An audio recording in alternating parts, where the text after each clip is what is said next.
परम पूज्य श्री स्वामी जी महाराज ने साधन प्रकाश में जो प्रसंग इंद्रिय संयम इसमें वर्णन किया, परम पुरुष को सिमरिए, परमेश्वर के पतित पावन नाम का जाप करना, ध्यान करना, सिमरन करना, भजन कीर्तन करना, ये एक ही श्रेणी में विभिन्न प्रकार से साधक की अवस्थाएं हैं। पूजा करनी है तो उस परमेश्वर की करो, झुकना है तो जगत का जो नियंता है, जगत को पैदा करने वाला, इसको चलाने वाला, पालन पोषण करने वाला, उसके सम्मुख झुको। शरण लेनी है तो उस परम पुरुष की शरण लो। बाबा नानक, श्री गुरु नानक देव जी महाराज, चोट की आज कुरीतियां चल चुकी, यहां तक कि हिंदू और सिख भाई भी मणि को मत्था टेकने लगे।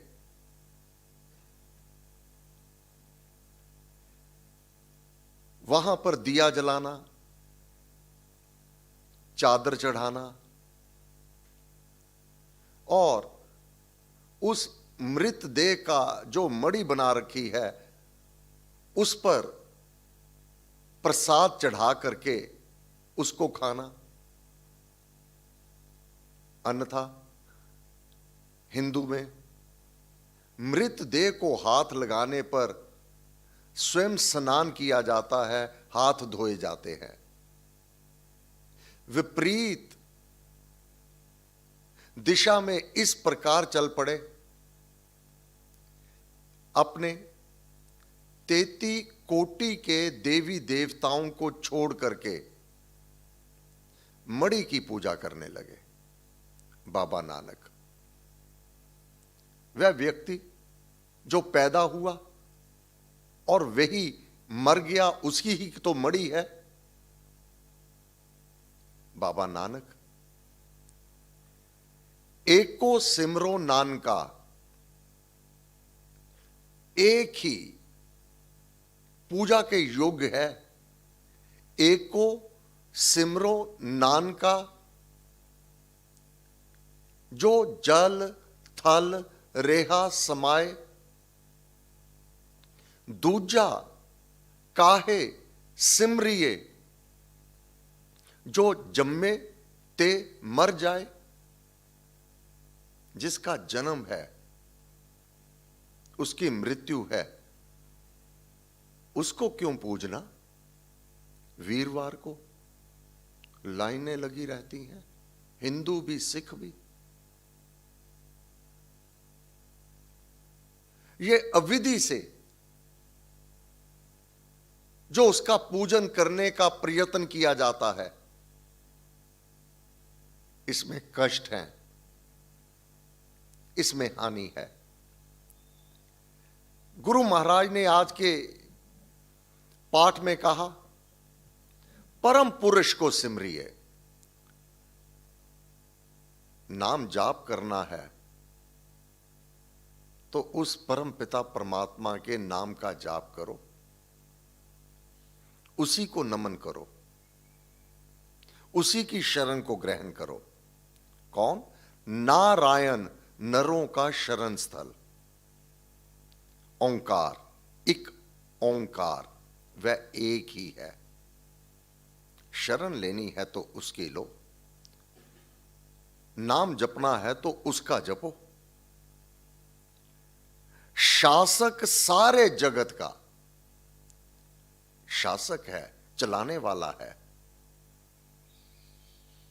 उसके हाथ में है तीनों लोक, 9 खंड, सभी द्वीप, सब उसके हाथ में है, दसों दिशाएं। शासक सारे जगत का, सबका जो आधार, सबको पैदा करने वाला वही है, सबका आधार वह स्वयं परमपिता परमात्मा है। अगर पूजा करनी है तो उसी की करो। 5 इंद्रियां ज्ञान की, उसका नियम विधान उस परमात्मा ने, जो हमें 5 ज्ञान इंद्रियां दी हैं, जो उसका विधान है, करिए संयम में सदा, पूरन धर कर ध्यान। संयम में 5 ज्ञान इंद्रियां। पहली आंख, ज्ञान इंद्रियों में आंख और कोई कार्य नहीं करती, कहीं चल के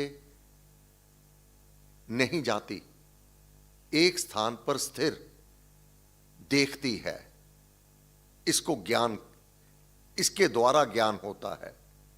रूप का, क्या स्वरूपवान है अथवा करूप है, यह देखती है। फिर आकार, छोटा बड़ा, इसको आंख के द्वारा ज्ञान होता है मानव को। रूप, करूप, स्वरूप, यह ज्ञान आंख देखती है, आंख के द्वारा हमें ज्ञान होता है। फिर आकार का, क्या छोटा क्या बड़ा, ज्ञान इंद्री है ये आंख। दूसरा ज्ञान इंद्री है, 5 है, नाक। नाक से परमपिता परमात्मा हमें अवगत करवाता है गंध से। सुगंधी और दुर्गंधी। बहुत बार गृहिणियां अपने घर में ही केवल गंध से कि गैस का सिलेंडर लीक कर रहा है, उस गंध से हानि ना हो जावे, यह ज्ञान परमात्मा ने दिया। सुगंधी और दुर्गंधी, आंख बंद है, कहां पर वाटिका है, फूल हैं, उस सुगंधी से पता चल जाएगा कि यहां फूल हैं। फिर गंध से ही मानव अपनी रक्षा कर पाता है। ऐसे कीड़े मकोड़े हैं जिनकी गंध बहुत तीखी होती है, मानव सतर्क हो जाता है। फिर कान, कान ध्वनि को, इसका ज्ञान होता है, आवाज का, शब्द का ज्ञान। कानों के द्वारा भजन कीर्तन भीतर के मज्जा जाल को प्रफुल्लित करने में सहायक होता है। फिर ध्वनि, इसका ज्ञान जो कानों के द्वारा मानव को प्राप्त होता है, अपने घर के अंदर है, बाहर आहट हुई, तुरंत ज्ञान हो जाता है कोई आया है, कोई कूदा है, कोई अगर भयंकर आवाज है तो मानव सतर्क हो जाता है। यह ज्ञान कानों के द्वारा उसे प्राप्त होता है। यह सब परमात्मा ने दे रखा है। आंख का, नाक का, कान का, इसके द्वारा मानव भय से बचा रहता है, हानि से बचा रहता है। फिर जीभ, जीभा द्वारा, अब आंखों से तो नहीं पता चला, कि ये पदार्थ, ये खाद्य वस्तु हानिकारक है, जीभ पर रखते ही उसके स्वाद से पता चल गया ये खराब है, ये शरीर को हानि पहुंचाएगी। आंख के देखने से नहीं पता चला, जीभ पर रखते ही 36 प्रकार के स्वाद जीभ के द्वारा परमात्मा ने दिए हैं। उनमें मीठा, नमकीन, कड़वा, तीखा, फीका इत्यादि। यह 36 प्रकार के रस उसी परमात्मा ने जीभा द्वारा, किसके लिए? मानव की सुरक्षा के लिए। फिर त्वचा, चमड़ी, स्पर्श, छूने का ज्ञान। अब मानव कोई ध्यान में भी बैठा है, कोई कीड़ा, कोई मक्खी अपने शरीर के किसी अंग पर बैठ जावे तो त्वचा को तुरंत पता चल जाता है मानव को कि कोई बाहर की वस्तु उसको स्पर्श कर रही है। बैठा है, पांव में कुछ आकर के कोई कीड़ा मकोड़ा आ जावे, तुरंत त्वचा उसके स्पर्श को बता देती है कि इससे बचो। मुझे याद पड़ता है जब परम पूज्य श्री प्रेम जी महाराज के लिए नीलधारा पर कार्यक्रम रखा गया था, रात्रि को सेवक वहां पर नीलधारा पर ही टेंट हाउस का सामान आ गया सारा। सुबह महाराज के निमित्त अमृतवाणी का पाठ था, तो सेवक रात्रि को वहीं पर नीलधारा पर विश्राम में लेट गए, बातें कर रहे थे। एक साधक बोल रहा है, ना तंग करो। हुआ क्या था? स्पर्श, बाजू के ऊपर से सांप निकल रहा था। सोए हुए को भी वह स्पर्श से, उस भयकारी जीव से सुरक्षित हो जाओ, यह ज्ञान वह परमात्मा देता है त्वचा के द्वारा। यह सब देन उस परम पिता परमात्मा की है अपने जन की रक्षा के लिए। अब अगर इसका दुरुपयोग कर लिया जावे, जीव क्या उचित क्या अनुचित, क्या अंदर लेकर जाना है, क्या बाहर निकलना है। अब जीव का अगर चस्का पड़ जावे विपरीत पदार्थों को उसका भोग करने लगे, तो जो उसने शक्तियां दी हुई हैं उसका यह दुरुपयोग है। 5 इंद्रियां ज्ञान की, उसका नियम विधान करिए संयम में सदा, पूर्ण धर कर ध्यान। पहला जो कान दिए हैं, पहले संयम में करे, कान को बहु सुधार। कान दिए हैं उस प्रभु के गुणगान सुनने के लिए, भजन कीर्तन को सुनने के लिए, शुभ को कानों के द्वारा भीतर स्थान देने के लिए।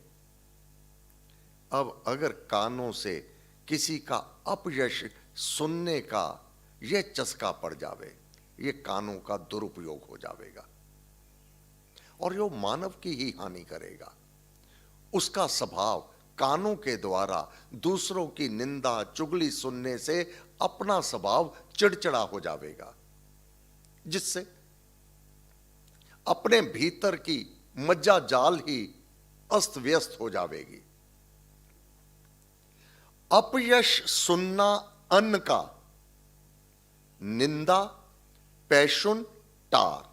निंदा चुगली सुनना, इसको टाल दो, इसको दूर कर दो। कानों के द्वारा किसी का अपयश नहीं सुनना, ये कानों का दुरुपयोग है। फिर कानों के द्वारा ही अगर अपना यश सुनने का ये कहीं रोग लग गया कि लोग मेरी वाह वाह करें, यह भी मानव की हानि कर दिया करता है, उसमें अभिमान उत्पन्न कर दिया करता है, उसकी साधना रुक जाया करती है। यश गायन अपना नहीं, कानों के द्वारा अपना यश, अपनी वाहवाह, यश गायन अपना नहीं सुनते सज्जन संत। जो आध्यात्मिक उन्नति चाहते हैं वही सज्जन है, जो इस अध्यात्मवाद में जैसा कहा, जिस प्रकार से कहा, उस आचरण से चलते हैं वही संत हैं। जो इस प्रकार इस साधना के मार्ग पर है वही सज्जन हैं, वही संत हैं। वह सभी सज्जन संत यश गायन अपना नहीं सुनते सज्जन संत, अपना यशोगान नहीं सुनते। फिर जो ज्ञानी है, ज्ञानी, तापस, दान घर, वीर धीर, मति मंत, जो उच्च मति के व्यक्तित्व है, धैर्य को रखने वाले हैं, वीर हैं, तपस्वी हैं, ना तो अपने द्वारा जो शुभ कर्म होते हैं, पुण्य कर्म होते हैं, दान होता है, परहित परोपकार होता है, उसका यशोगान अपने कानों से कदापि नहीं सुनते। ये हानि करते हैं, ये अभिमान को उत्पन्न करके मानव को पथ भ्रष्ट कर देते हैं। वह तो उस प्रभु के गुणगान ही सुनते हैं और उसी के गुणगान को सुनना चाहते हैं। कान दिए हैं, क्यों दिए हैं कान? जिसके लिए दिए हैं कान। कथा कीर्तन प्रेम से सुनिए कोसों जाए। कथा जहां भगवान के गुणगान होते हैं, कीर्तन, सत्संग, जाप पाठ, कथा कीर्तन प्रेम से, बड़े प्रेम से सुनिए कोसों जाए। कोसों दूर, मीलों दूर जाना पड़े, जहां भजन कीर्तन हो, सत्संग हो, उस प्रभु के गुणगान हो। फिर संत सुसज्जन संग में जाए, दूर से धाए, धाए दौड़ करके, बड़े उतावलेपन से। जहां सज्जन है, जहां संत है, उनकी संगति के लिए, उनके वचन सुनने के लिए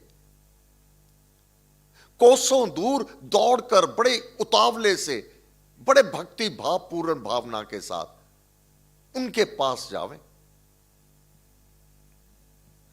सत्संगति में जाइए, सत्संग में जाकर के मन दे सुनिए ज्ञान। ये नहीं कि शरीर वहां हो, मन कहीं और हो। जहां मन है वहां तुम हो, जहां शरीर है वहां तुम नहीं हो। जहां मन है वहीं तुम हो। अब बैठे तो सत्संग में है और मन कहीं और कार्य में लगा हुआ है, तुम वहीं पर हो, फिर सत्संग में नहीं हो। जैसे कोई व्यापारी आ तो सत्संग में जावे, परंतु अपने कारखाने में वहां मशीनों पर क्या हो रहा है, वर्कर क्या कर रहे हैं, सत्संग में बैठा हुआ है, परंतु उसका मन भटक करके अपने कारोबार में चला गया। सत्संग में क्या भजन कीर्तन और वचन, महापुरुषों क्या कथन क्या है, अब उसे सुनाई नहीं देगा। उसको अपने कारखाने में, अपनी फैक्ट्री में, अपने कारोबार में, अब वह वहां पर चला जाएगा। जहां मन होगा वहां तुम हो, जहां शरीर है वहां पर तुम नहीं हो। सत्संगति में जाइए, मन दे सुनिए ज्ञान।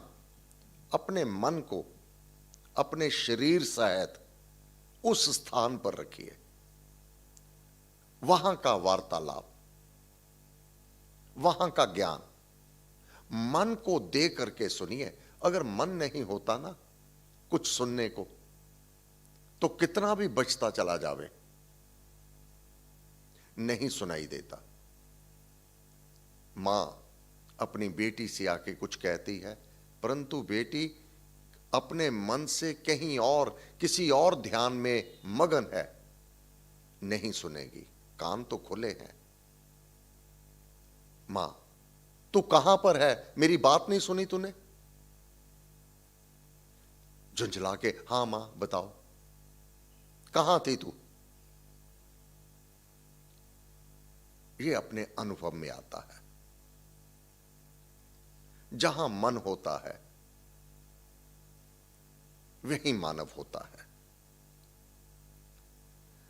कर्म योग, सुभक्ति धर्म, धारें धर कर ध्यान।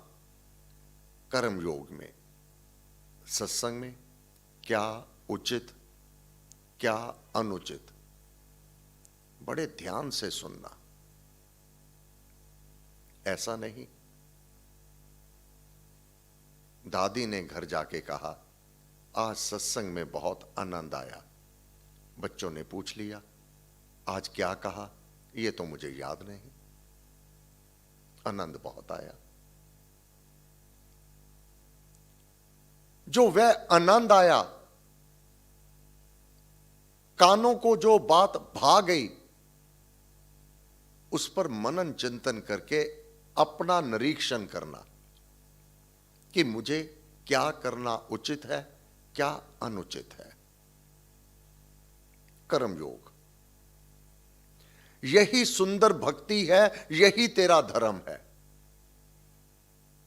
धारे धर कर ध्यान, अपनी वृत्तियों को, अपने मन को, अपनी बुद्धि को उसी स्थान पर एकत्रित कर लेना।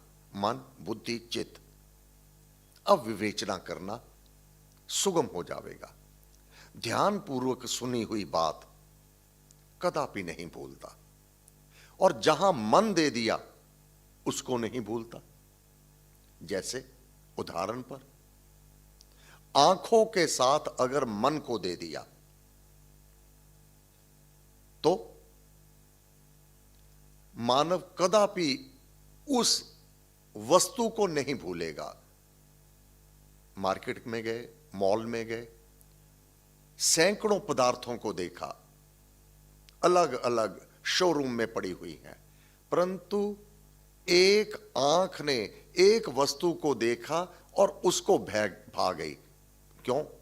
मन को भा गई वो। अब कितनी वस्तुएं देखी हैं, घर आके भूल जावेगा, परंतु जिसको मन दिया था कि ये बहुत अच्छी है, वो घर आकर भी याद रहेगी और उसको लेना भी चाहेगा। कर्म योग, सुभक्ति धर्म, धारे धर कर ध्यान, ध्यान पूर्वक महाराज के इस कथन को, इस वाणी को समझने का प्रयत्न करना। शब्द सुरीले भजन शुभ, हरि यश के सुन ले जो शब्द सुरीले। भजन के रूप में वह शुभ लिरिक्स जो हरि का यश वर्णन कर रहे हैं, उसके गुणगान कर रहे हैं, उसको बड़े ध्यान से सुनना।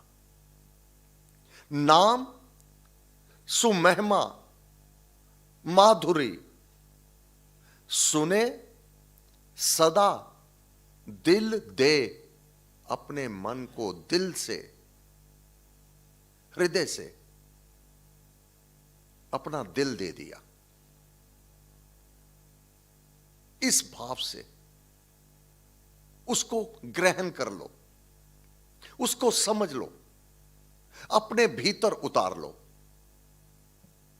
फिर उसको बाहर नहीं करना, उस पर मनन चिंतन करना।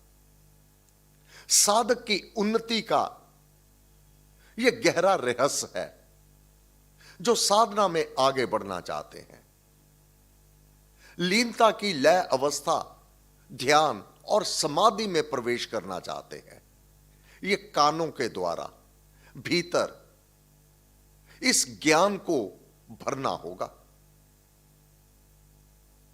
सुन करके कान इसलिए दिए हैं, तेरी आध्यात्मिक उन्नति हो।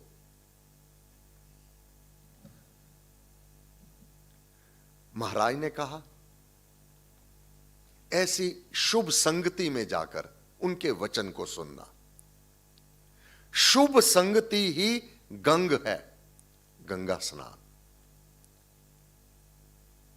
अपने आप को निर्मल करना, शुचि पवित्र करना। गंगा में स्नान करके यह भाव रहता है, मैं पवित्र हो गया। इसी प्रकार से शुभ संगति ही गंगा जल के समान है।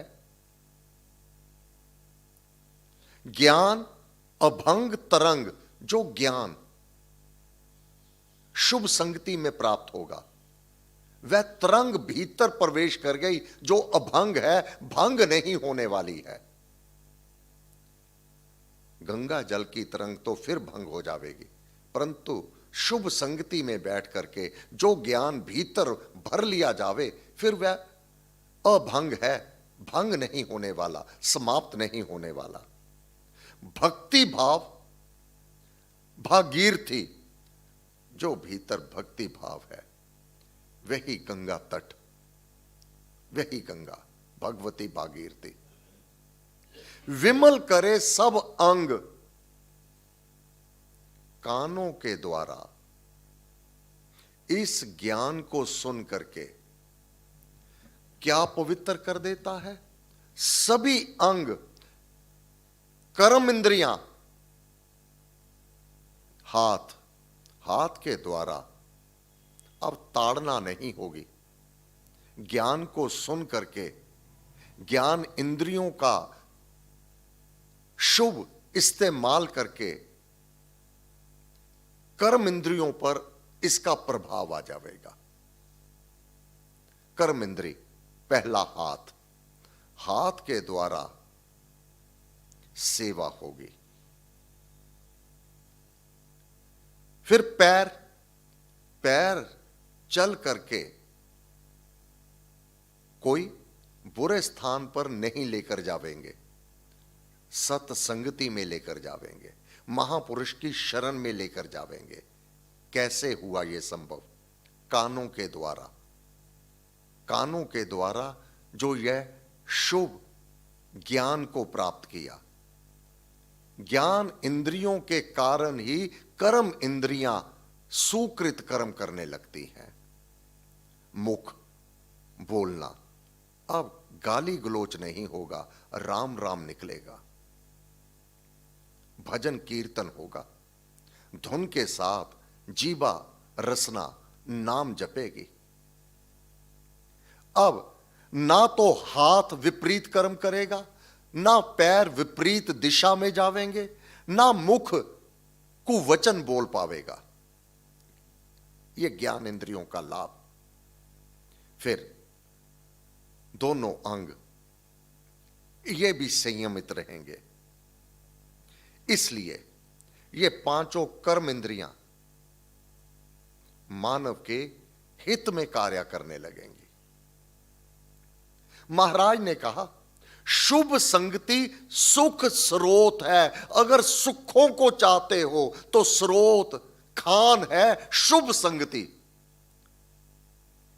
शुभ संगति सुख स्रोत है, जहां से सभी सुख बह रहे हैं, जहां से सभी सुखों की प्राप्ति होगी, वह शुभ संगति है। शुभ संगति सुख स्रोत है। सुधा नाम है राम, अमृत नाम राम, जो अपने जीवन को निखारने वाली है, अपने जीवन को सुंदर बनाने वाली है। राम नाम का जाप करते ही पाप सभी बाहर हो जाते हैं।